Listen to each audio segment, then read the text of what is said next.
ভুয়ো voter card থেকে ভুয়ো আধার কার্ড, একের পর এক জায়গায় জাল নথি ব্যবহার করে বানানো হচ্ছে পরিচয়পত্র। এমনকি বেআইনি আগ্নেয়াস্ত্রের রমরমা কারবার চলছে, সেখানে সাংকেতিক শব্দের ব্যবহার করা হচ্ছে। বাংলা জুড়ে জঙ্গি জাল বিস্তার করা হয়েছে। আর এবার কেন্দ্রীয় গোয়েন্দারা একের পর এক চাঞ্চল্যকর রিপোর্ট তুলে দিয়েছে স্বরাষ্ট্র মন্ত্রকের হাতে।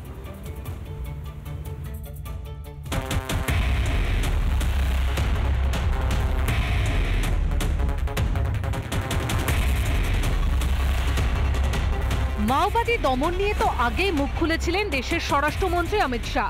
मैं सबसे पहले एक बात इस सदन में जिम्मेदारी के साथ बताना चाहता हूं, 21 मार्च 2026 को इस देश से नक्सलवाद समाप्त।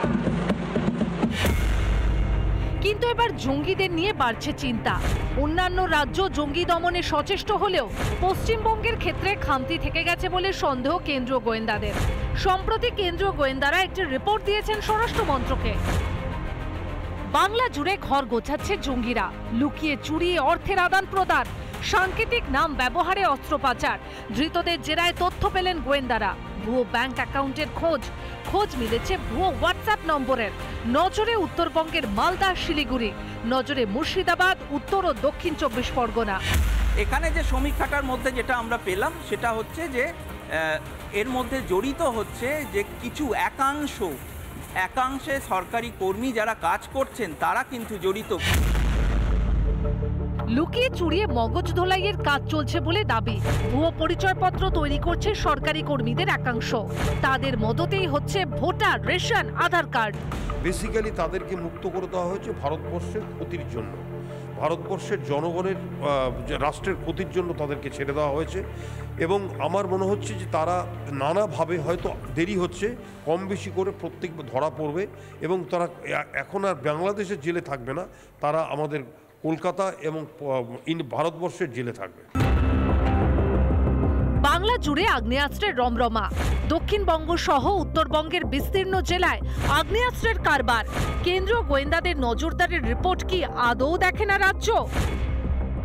সাংকেতিক নামে অস্ত্রের কারবার, অস্ত্রকে ছামান নামে সম্বোধন, পিস্তল, বন্দুকের নাম কলম, থ্রি পিস, কাঁচা বাজার। ফল বা জুস বলা হয় গ্রেনেডকে। জুস ব্যাগ গ্রেনেড বানানোর উপাদান ভর্তি ব্যাগ।